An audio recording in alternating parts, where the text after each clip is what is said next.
You already know I do. So it's a rhetorical question. I love the man's response because he said, sir, I have no man to put me in. In other words, watch this. This is what slavery or bondage does. The longer you are in it, the weaker you get. The harder it is for you to get strength to come out of it. So he said, sir, I have no man to put me in. But this is what I love about the man. He said, but while I'm coming, I need to find out, is there anybody in here that, you know what, you've been in this condition for a while, but baby, you're still coming.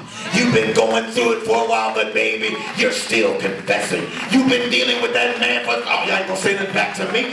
You've been dealing with that mess for a while now, but you still ain't changed your confession. You ain't still changed your faith. You got nerve enough to believe that God can bring you out, even though all of the friends behind him are saying, I don't know why you laying there. We can walk. You can't even walk. Well, you don't got to worry about why I'm laying here. I know a God that can come and get me.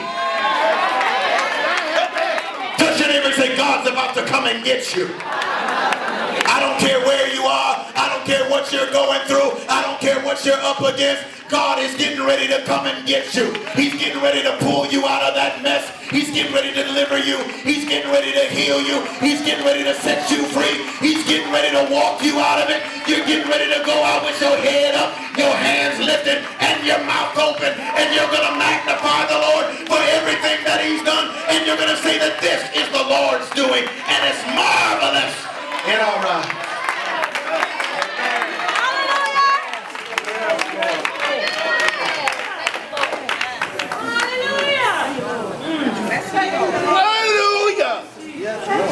Touch three people, say, I'm getting ready to come out.